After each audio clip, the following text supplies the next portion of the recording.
Your brain is giving you hints. We just need to quiet down and listen. When my guest, Karen Geiger, said that during our conversation, I thought, she gets it. If you've been feeling mentally overloaded, emotionally stretched thin, or wondering why your brain suddenly feels foggy and scattered, this conversation is going to feel like a deep exhale.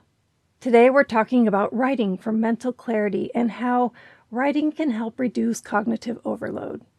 Karen blends brain science and therapeutic writing to help people process stress, burnout, and major life transitions. And this conversation reaches far beyond writing itself, from stressed medical students trying to keep up to women navigating midlife changes, brain fog, and shifting identity. You may walk away thinking differently about writing and maybe even differently about yourself. Find the full transcript at inspiredmommds.com/98.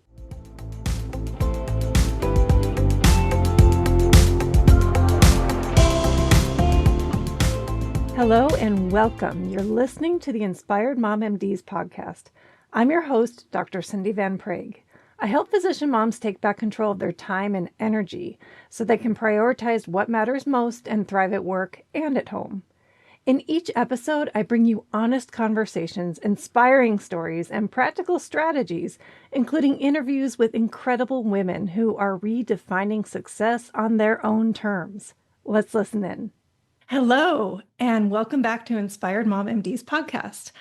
Today, I am joined by Karen Geiger, a speech-language pathologist, therapeutic journaling facilitator, and book coach who is doing something really unique at the intersection of brain science, language, and storytelling.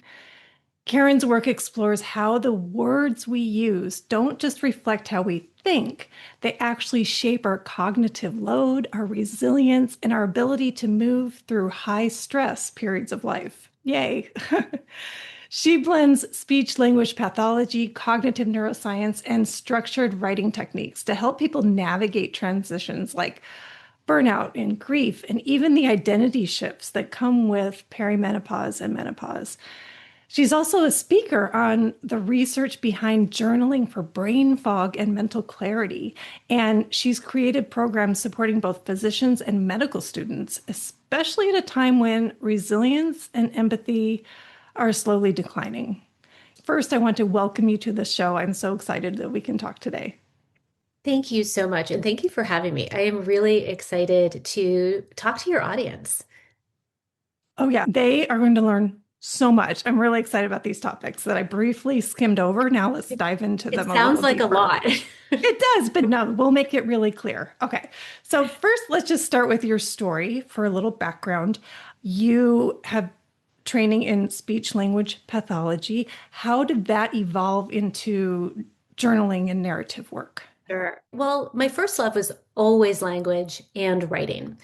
So I was an English major undergrad and, then quickly realized I don't know what this can become except for maybe a teacher or a full-time writer, which I didn't really want to do at the time. So I went to graduate school for communication disorders because I felt like that was a really nice link. And I graduated, with my master's in that and always worked in rehab and acute care and a little bit in nursing homes. And then as my kids, I stayed home, raised my kids.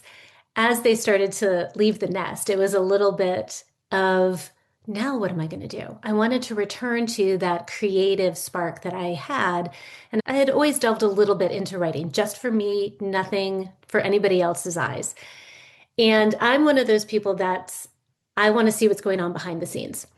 And I thought, well, I'm going to take a book coaching course because I want to see exactly how a book is supposed to be made. What are the ins and outs? What are the plot lines, the structure, the must-haves? And so while I was taking that course, and it was extensive, it's through the Author Accelerator program. So it's no joke. I mean, it's not like a weekend thing. It was a year. Wow.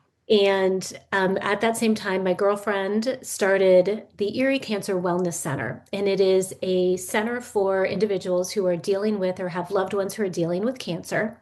Mm. And it is all free, mostly, free of charge. And it's the things that's not chemo and radiation. It's not physicians. It is yoga, writing, Reiki, grief groups, support groups, art therapy, all of those ancillary services that make you feel like you still have a full life while you're going through something extremely difficult. And so my friend said, I know you'll be able to do this because you're an excellent writer, which I was, obviously like, okay, thanks. Thanks for the vote of confidence, but also the medical aspect of it. But I didn't know what that looked like. I had to make sure that it was legitimate because these people were coming in for help, for healing through writing. And so that's when I went, and at the same time as my book coaching, I went through and got a certification in therapeutic journaling through the Journal to the Self program. And that is a fantastic program that offers a little more than 15 techniques to approach a blank page. And so I'm still teaching there pretty much once a week, off and on. I have a curriculum there. And that's how I started to kind of expand and take my cognitive rehab, my love for language, and then add in the writing and the journaling. Such a long answer. No, no, that's a great background. You have extensive training, number one, but also it's based in science. And I think that that's going to come through today. It is. So everything, and I hope that that definitely comes through because I really believe that everything has to be grounded in science and education. This isn't stuff that I'm making up. This is, which unfortunately sometimes in today's world, you don't know what to believe and you don't know what's true. And I am not AI. This is, you'll notice with all of the mistakes I make that I am not AI.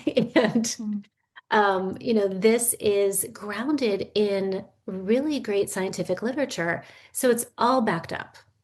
And so that's what makes it even more real and concrete for me. So, speaking of science, let's talk Yeah. about the brain science. Sure. Can you explain what is happening in the brain when we write? Yes. So the first thing I want to say is when I instruct journaling, and I always say journaling, journaling with a pen to paper is optimal. If that's not possible for you, then please type. If typing isn't possible, then please speak into your phone. It's better to have something than nothing. Like I don't ever want anybody to think, well, I can't write on a piece of paper that doesn't work for me for some reason, so I guess I just won't journal. Hand to paper, pen to paper does activate different neural connections in your brain. And so, really, when you think about it, when you are writing, you're using the language centers, right? You're using your left temporal parietal, Broca's area, Wernicke's area. And so, you're formulating all of those words. You're trying to figure out which words you're gathering, the words that you want to use.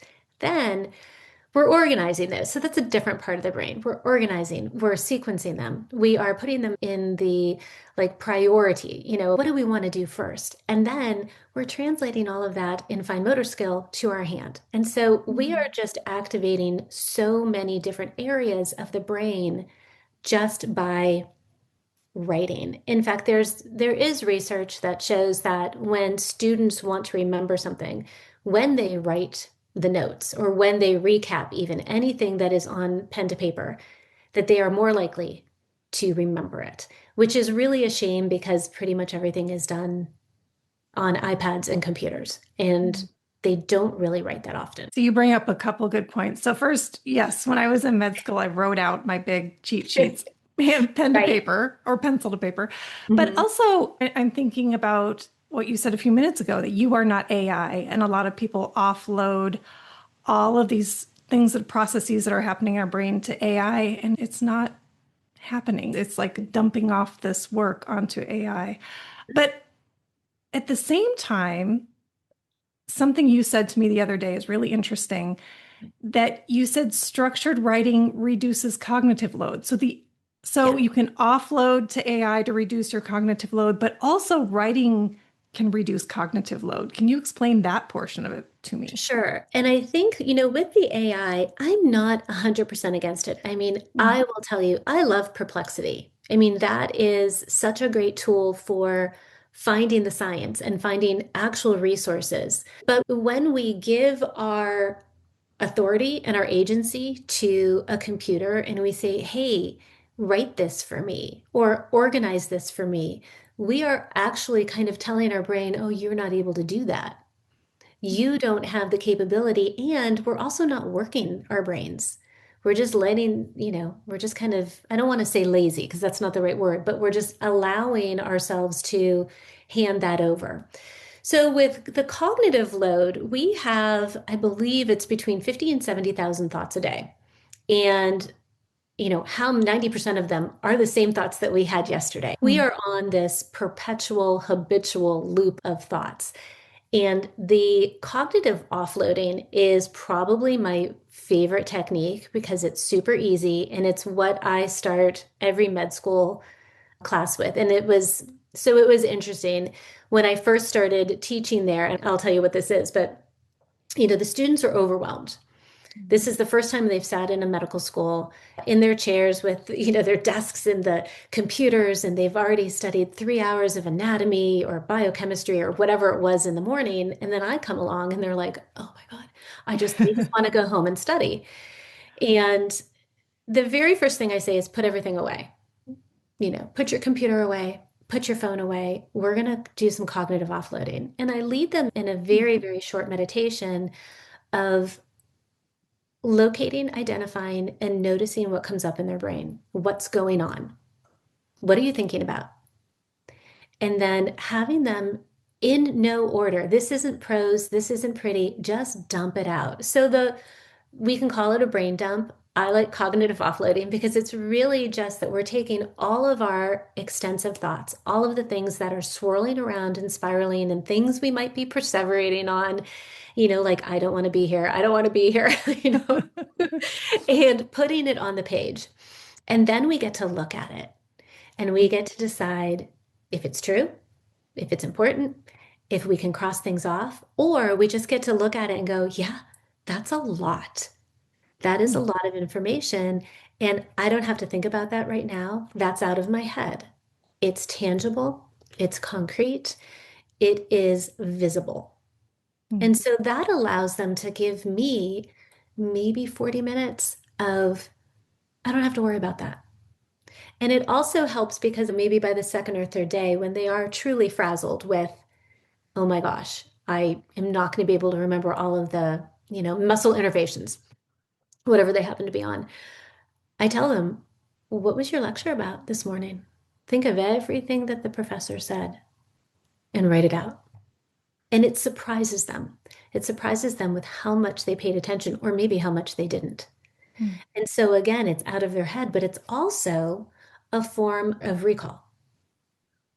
So we're really utilizing our brains for more than just storing things. We're using them as it's a strategy. The pen and the paper are a strategy for making our brains work even better for us. And perhaps a new strategy for the younger generation.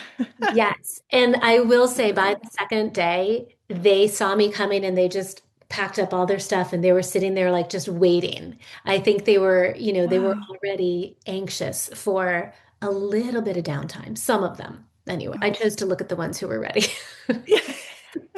I love it. And yes, I'll come back to the medical students Okay. in a minute for sure. But there's so much to talk about. But I do want to talk about briefly Yeah. menopause and perimenopause and Yes. brain fog, because this is another Yeah. area of interest for you. What does the research show? Yeah, so I actually work within Dr. Heather Hirsch's, she is a menopause physician, and I work within her concierge medicine practice and her collaborative. And I've spoken on stages at menopause conferences, and it's really interesting because when Dr. Mosconi came out with her research last year, maybe a year and a half ago, saying that, hey, the estrogen isn't just in your reproductive system, it's all over. It's in your joints, it's in your brain. And so as estrogen declines, she really attributed the brain fog, those brain fog moments, the why did I walk into this room? Which we've all had. It's like, what was I saying? I have friends who have stopped mid-sentence and it's like, yeah, I get it. Don't worry about it. It'll come back Mhm. to you. So we have, I think it's roughly 40 to 50% of women report that they experience some kind of brain fog. Usually I think the first symptom or the most rated symptom is the hot flashes.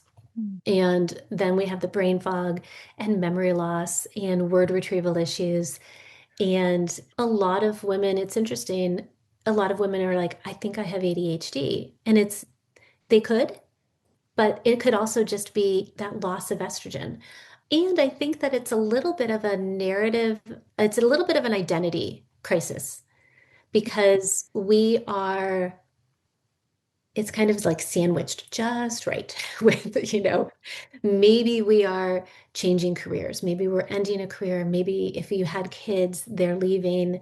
And it is the most prominent question that I get in my classes is what's next? What am I supposed to do now?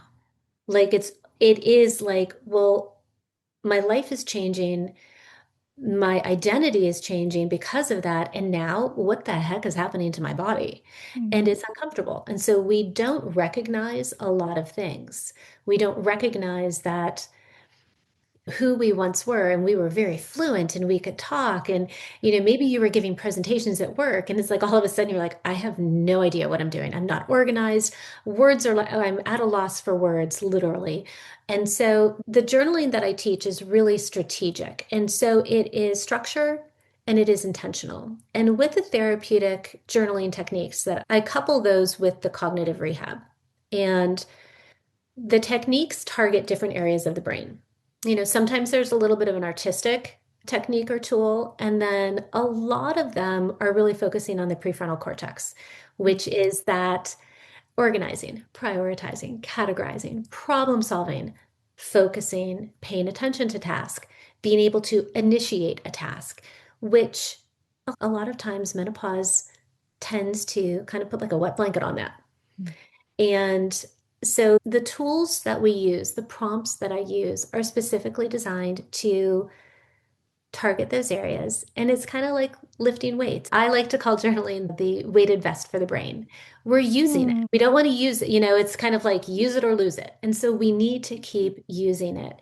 And obviously it's not the whole factor, I mean, we have hormone replacement, we have making sure that you're healthy lifestyle, and part of the healthy lifestyle is also stress reduction. And journaling is proven to increase mindfulness, decrease stress, and is also proven to decrease cortisol. So I feel like it's almost a no-brainer to say, give it a shot. Yeah. It sounds like a it sounds like a breath of fresh air. That's what comes It's to me. it's not a bowl of cottage cheese, and it's not, I don't talk about anything that's not writing. There's no protein, there's no, no, I don't dive into what's not my area of expertise. So this is it's a different avenue. Right. It's complementary. Yes. It reminds me of what you were just talking about with the patients with cancer. It's all of the other things that help them feel human Yes. outside of the medicine. Yeah. Mm, okay. I do want to get back to medical training and burnout. This is a passion of mine too. And you mentioned your classes and how you speak to the medical Mhm. students. You were talking to me about third year medical students and what Right. what have studies shown? So I don't Yeah. want to give it away. No, that's okay. The studies, this was something I knew I wanted to tackle. I married my husband 2 weeks before he started medical school, and my son is a second year med student. And so I'm like medical school adjacent. You know, Mhm. I've seen this before, and I know the cognitive toll, and I know the talk about a mental load. I mean, really, just the stress. And so I was so pleased when I did do the research, and the research shows that there was one specific study by, I don't know if I say his name correctly, it's Hojat, um, where they studied medical students. And by the third year of medical school, they found a pretty significant enough decrease in empathy with an increase in burnout. And your audience is going to know third year, they haven't even seen anybody yet. I mean, that's just not even, they haven't even come face to face with patients necessarily.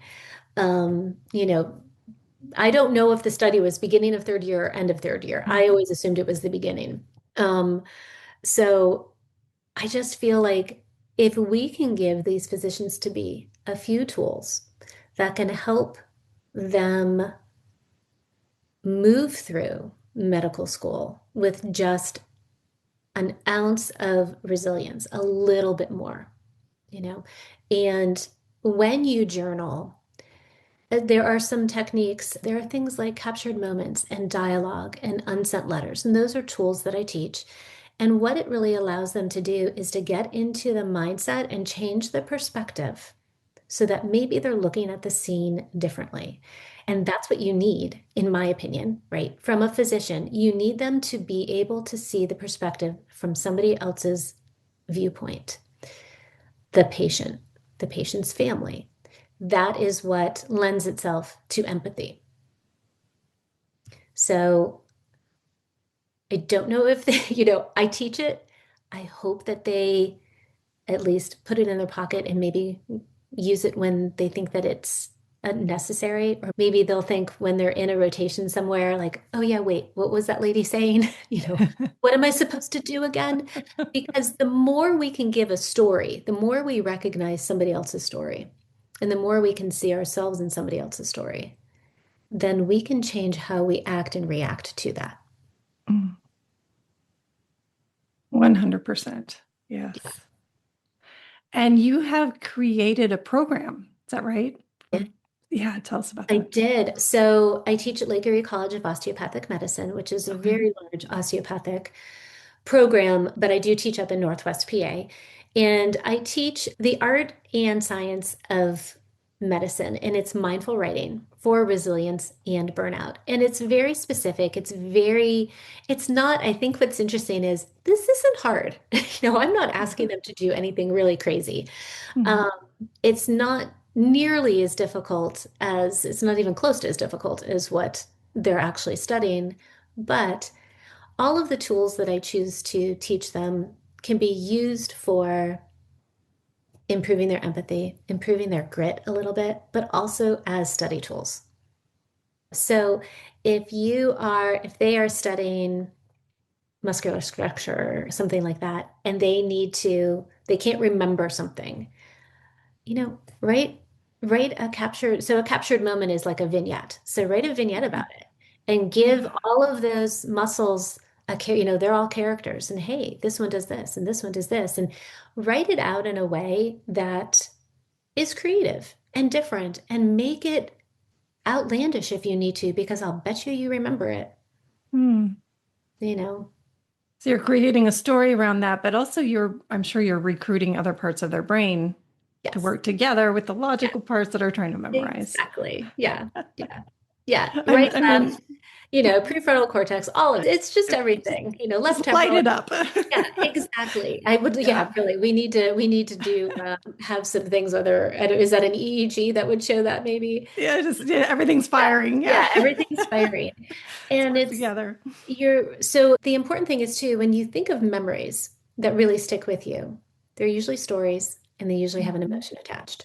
So if we can create more stories and emotions attached to things that we really need to remember, then we're going to remember that. My son is studying for boards, and he has his piece of paper for the things that if he misses, and he writes it down on his paper. And it's just even that whole, like, okay, what are you telling yourself? What is that inner narrative? Because your inner narrative really creates your outer world. And you, as the author, have agency to create the world that you want to live in. And so if I want to be this physician, then maybe I need to think outside the box. And it's not just staring at the iPad, and it's not just scrolling through all of the lectures. Hmm. Well, what strikes me is that what you're teaching medical students applies to all of us. So even today, if I wanted to learn something new, I could use the same techniques. Yes, absolutely. So for listeners today, if there's just one small tidbit or tip for them Sure. that they could implement in their life, what would you suggest? I would say spend 5 minutes Don't make it precious. You don't need a special pen. You don't need a special journal. You don't need a candle or a lit fire or a chai tea or any of that. If you want to, go for it. If you want to make it romantic and a ritual, have at it. But really, something that's interesting is open up your page to, open up to a blank page, and at the top of the page, write down the first word that comes to mind. And then just see what happens and write on that word. Even if the first sentence is, I don't know what made me think of that. A kind of a funny story. I was writing and the first word that came to mind was boomerang. So I wrote it down. And then I wrote some gratitude. I always try to do a little things like of what I'm grateful for. Again, it doesn't have to be big, it doesn't have to be precious. And then I wrote down a to-do list, and then I went back to boomerang. And it ended up being me coming back to something. And so it's funny how your brain works. Your brain is giving you hints. We just need to quiet down and listen. Absolutely. And sometimes it's getting it on that paper so you can look at it more objectively. Yes, yes. And I do believe in reviewing your journals because I don't think that people, obviously, if it's trauma-based, and I don't really do trauma-based therapy, that might be different for you. But I would ask everybody to read what they wrote and maybe circle a really cool word or a word that stands out. And notice it's kind of like panning for gold. Notice something that you did or said that was brilliant because we don't do that often enough. Well, panning for gold is exciting. I know. So you're going to find a You're nugget. going to find something. Yeah. And it's there. You just have to look for it. Yes, you do. Great analogy. Perfect. Thank you. So where can people learn more about your work, or where can they connect with you? Sure. Well, I am on Substack, and that is under my name and the Right Remedy, WRITE Remedy. And within that, I have the Lit Lounge, and then there are going to be, especially, I have a couple offers where I do almost like a hotline with women.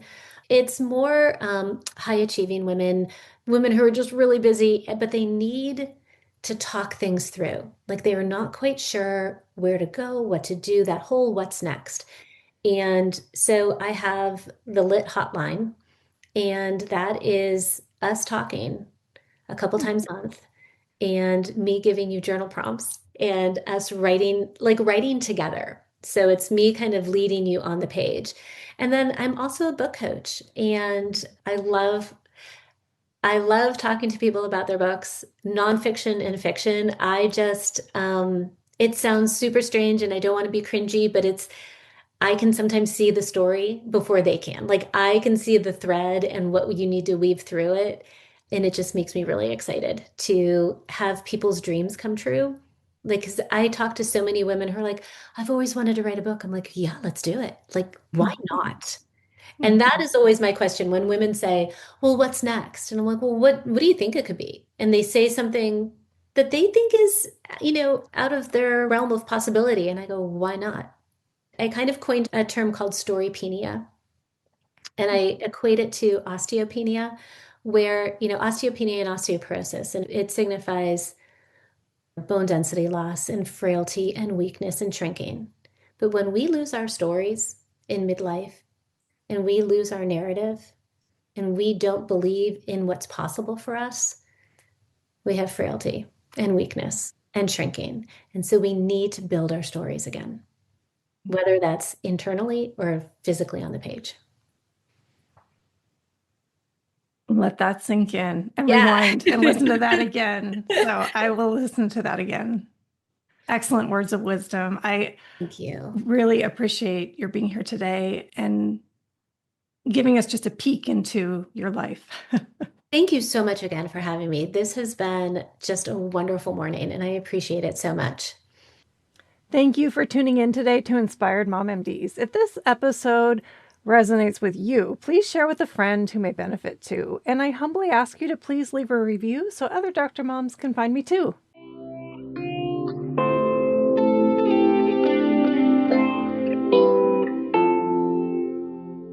And just a quick reminder, this podcast is for informational and educational purposes only and isn't a substitute for medical advice or care. I'm a board-certified physician, but this content isn't connected to my clinical practice and no doctor-patient relationship is formed here. Please always talk to your own health professional about any mental or physical health concerns. Please see inspiredmommds.com for full disclaimer.